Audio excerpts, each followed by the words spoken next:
तो पिछले एपिसोड में एल्डर मो ने ग्रेट एल्डर यूसा के अटैक को रोकने के लिए खुद को सेक्रीफाइस करने का डिसाइड कर लिया था, जिसके बाद अगले सीन में हम देखते हैं कि इसके वजह से एल्डर मो की मौत हो गई थी। और अब इसे देख वुजिंग और टियानचोंग दोनों काफी दुखी हो गए थे। तभी टियानचोंग कहने लगता है कि एल्डर मो हमसे यहाँ से चले जाने के लिए कह रहा था, लेकिन मैंने उम्मीद नहीं किया था कि वो हमें बचाने के लिए ऐसा भी कुछ कर देगा। तभी इसी बीच ग्रेट एल्डर यूसा इनके ऊपर फिर से अटैक करने की कोशिश करती है, लेकिन वुजिंग इसके अटैक से खुद को बहुत ही आसानी से बचा लेता है, जिसके वजह से ग्रेट एल्डर यूसा इस बार उसे कुछ भी नहीं कर पाई थी। लेकिन इसी के साथ हम देखते हैं कि अब वो इनके ऊपर काफी गुस्सा भी हो गई थी और इसीलिए वो इन दोनों को जान से मारने की बात भी करने लगती है। लेकिन अब इनके इन बातों से वुजिंग भी इसके ऊपर काफी गुस्सा हो गया था और इसके बाद वो इसे सबक सिखाने के लिए अपने ड्रैगन को अटैक करने के लिए भेज देता है। लेकिन टियानचोंग अब वुजिंग को किसी खतरे में नहीं देखना चाहता था, इसीलिए वो उससे कहता है कि तुम अभी मेरे पीछे रहो और तब तक मैं उनका सामना करने के लिए जा रहा हूँ। लेकिन तभी हम देखते हैं कि वुजिंग भी इसकी बात मानने के लिए रेडी नहीं था और इसके बाद वो टियानचोंग से कहता है कि तुम मुझसे और एल्डर मो से काफी अलग हो, जिसके वजह से तुम्हें इसके लिए जिद करने की कोई जरूरत नहीं है। और इसी के साथ वो टियानचोंग से कहता है कि आज तक मैंने अपने लाइफ में किसी भी बैटल में पीछे नहीं हटा हूँ, इसीलिए आज भी मैं किसी भी कीमत पर पीछे नहीं हटना चाहता और चाहे इसके लिए मुझे कोई भी कीमत क्यों ना चुकानी पड़े। अब इतनी बात कहने के बाद वो ग्रेट एल्डर यूसा पर अटैक करने के लिए पूरी तरह से रेडी हो गया था और फिर इसके तुरंत बाद ही वो उनके ऊपर अटैक करने भी चला जाता है। अब इस तरह से वुजिंग ने अपने किसी बहुत ही खतरनाक पावर को एक्टिवेट कर लिया था, जिसे देख अब ग्रेट एल्डर यूसा की हालत भी काफी खराब हो गई थी और तभी अचानक से वुजिंग उसके ऊपर अटैक भी कर देता है, जिसके वजह से ग्रेट एल्डर यूसा का एक हाथ बुरी तरह से जख्मी हो गया था। लेकिन वहीं दूसरी तरफ हम देखते हैं कि इस बात से टियानचोंग भी काफी घबरा गया था और इसी के साथ उसे वुजिंग के बारे में भी काफी चिंता होने लगी थी, क्योंकि एक साथ में वो दो पावरफुल एल्डर का सामना नहीं कर सकता था। लेकिन इसके बाद भी वुजिंग इनके सामने हार मानने के लिए रेडी नहीं होता, जिसके बाद हम देखते हैं कि ग्रेट एल्डर यूसा इसे जान से मार देती है। लेकिन इसी के साथ अब ये दोनों एल्डर भी काफी बुरी तरह से जख्मी हो गए थे।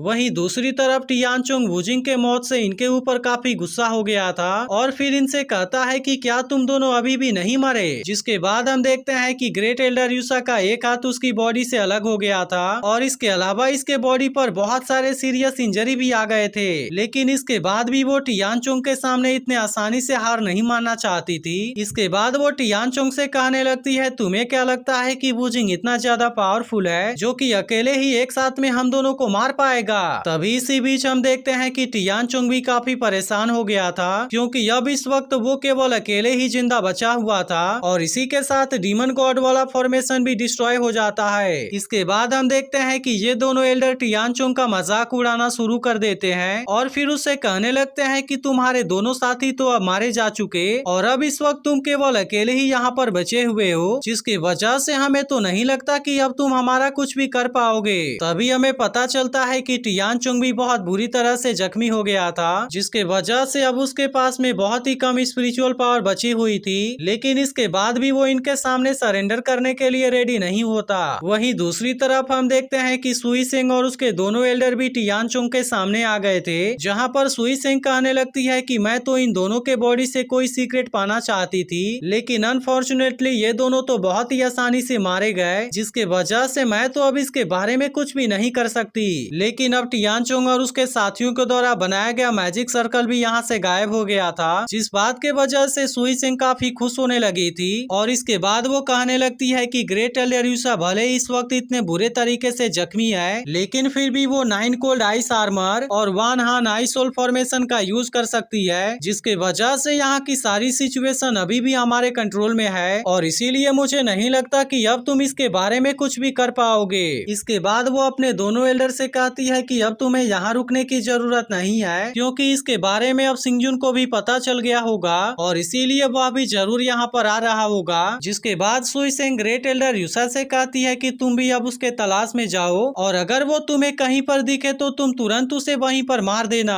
अब इसके इस बात को सुनकर ग्रेट एल्डर यूसा भी इसके लिए रेडी हो गई थी और फिर इसके तुरंत बाद वो यहाँ से जाने भी लगती है। लेकिन टियानचोंग अपने होते हुए ऐसा नहीं होने देना चाहता था और इसीलिए वो अपने पावर का यूज करके ग्रेट एल्डर यूसा को रोकने लगता है। लेकिन फिर भी टियानचोंग इस वक्त काफी कमजोर हो गया था, जिसके वजह से वो इसे रोकने के लिए ज्यादा कुछ नहीं कर पाता और फिर अचानक से वो यहीं पर नीचे गिर जाता है। अब इस बात से ग्रेट एल्डर यूसा इसके ऊपर काफी गुस्सा हो गई थी और फिर उसका मजाक उड़ाते हुए कहती है कि ओल्ड मैन, क्या तुम भी मरना चाहते हो? तब इसके इस बात को सुनकर टियानचुंग एक बार फिर से खड़ा हो जाता है और फिर इनसे कहता है कि मैंने सिंगजुन से इसके बारे में प्रॉमिस किया था, इसलिए जब तक वो यहाँ पर नहीं आ जाता मैं तुम सभी को रोकने के लिए अपनी पूरी कोशिश करूंगा। और इसीलिए वो इनसे कहता है कि अगर तुम यहाँ से जाना चाहते हो तो फिर तुम्हें इसके लिए सबसे पहले मुझे मारना होगा। लेकिन अब इसके इन बातों को सुनकर सुई सेंग भी काफी हैरान हो गई थी और इसके बाद वो उससे पूछती है कि आखिर सिंगजुन ने ऐसा तुम्हें क्या दे दिया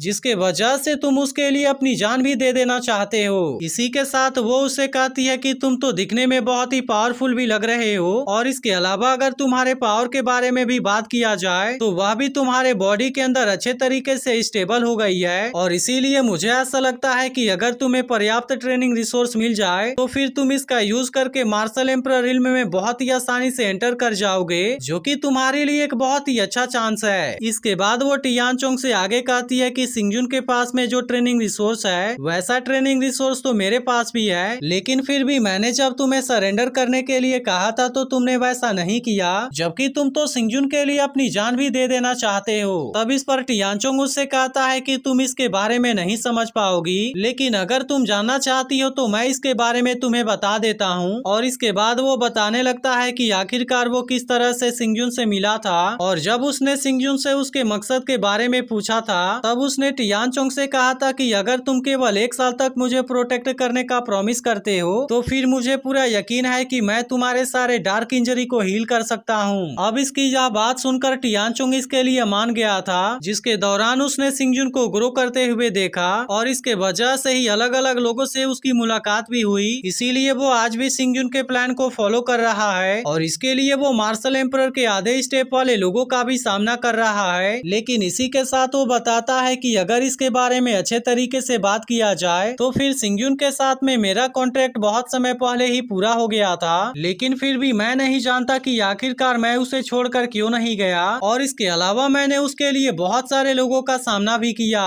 लेकिन फिर भी हम देखते हैं कि टियानचुंग ऐसा करके काफी खुश होता है और इसके बाद वो आगे कहता है कि शायद मैं इन सभी का आदी हो गया था क्योंकि मैंने सिंगजुन के अंदर बहुत सारी मिस्ट्री देखी थी और इसके अलावा मुझे तो लुलैन के इनोसेंस की भी आदत हो गई थी। इसके बाद वो इनसे कहता है कि सिंगजुन के साथ में कभी इतनी अच्छी बॉन्डिंग हो गई इसके बारे में मुझे भी कभी एहसास नहीं हुआ। और इसी के साथ हम देखते हैं कि वो इन बातों को कहते हुए काफी इमोशनल हो गया था और वो अपने आखिरी सांस तक सिंगजुन के लिए लड़ना चाहता है। लेकिन अब इसके इन बातों को सुनकर सुई सेंग इसके ऊपर हंसने लगी थी और इसके बाद वो टियानचोंग से कहती है कि मुझे अभी भी अपने सवाल का जवाब नहीं मिल पाया, लेकिन क्या तुम्हें नहीं लगता कि तुम सिंगजुन के लिए जो कर रहे हो वह सब तुम्हारी सबसे बड़ी बेवकूफी है? तब इसके इस बात को सुनकर टियानचोंग स्माइल करने लगता है और फिर वो सुई सेंग से कहता है कि अगर तुम मार्शल एम्परर रिल्म में भी पहुंच गई तो क्या हुआ, क्योंकि तुम तो अपने पूरे जीवन में कोई भी दोस्त नहीं बना पाई जो कि तुम्हारे लाइफ और डेथ के बारे में केयर करता हो। इसीलिए टियानचोंग को लगता है कि यह चीज उसके लिए बड़े दुख की बात है। लेकिन अब इसके इन बातों को सुनकर सुई सेंग इसके ऊपर काफी गुस्सा हो गई थी और इसके बाद वो अपने दोनों एल्डर से कहती है कि तुम तुरंत इसके ऊपर अटैक करना शुरू कर दो,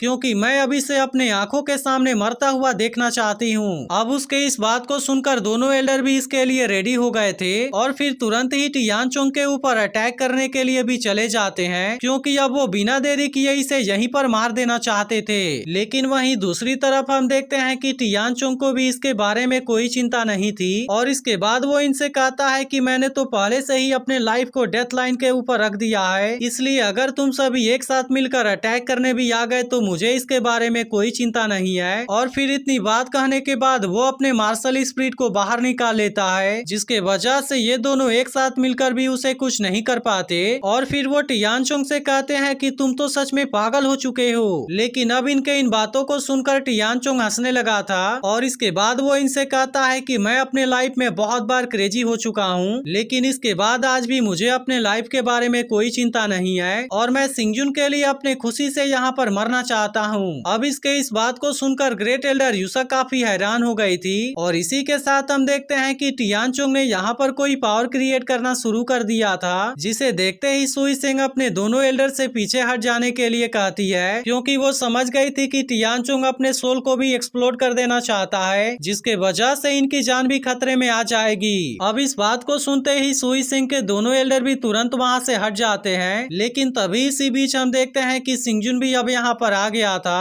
और उसने टियानचुंग को ऐसा करते हुए भी देख लिया था। इसीलिए वो तुरंत ही टियानचुंग के सामने आ जाता है और फिर उससे अपने स्पिरिचुअल पावर को रोक लेने के लिए कहता है, क्योंकि वो उसे मरते हुए नहीं देखना चाहता था। लेकिन इसके बाद भी हम देखते हैं कि टियानचुंग इसकी बात मानने के लिए रेडी नहीं होता और फिर वो सिंगजुन से कहता है कि आखिरकार अब तुम यहाँ पर आ गए और देखो हमने तुम्हारे प्लान के हिसाब से यहाँ पर सब कुछ कर दिया है, लेकिन मुझे ऐसा लगता है कि अब इस प्रोसेस को रोकने में काफी देरी हो गई है, क्योंकि मैंने अपने स्पिरिचुअल पावर के ऊपर कंसंट्रेट करना शुरू कर दिया है। इसीलिए अब यहाँ पर जो भी काम अधूरा बचा हुआ है मैं उसे तुम्हारे लिए छोड़कर जा रहा हूँ, लेकिन इसी के साथ मैं उम्मीद करता हूँ कि तुम इस बैटल में जरूर जीतोगे और इसीलिए आज मुझे अपने लाइफ को सेक्रीफाइस करते हुए कोई भी रिग्रेट नहीं हो रही। लेकिन इसी के साथ वो एल्डरमो के 1000 साल पुराने वाले वाइन के बारे में भी बात करने लगता है, क्योंकि वुजिंग और एल्डरमो के साथ में मिलकर वो इसे पीना चाहता था। इसीलिए वो सिंगजुन से कहता है कि तुम इसे ऑफर जरूर कर देना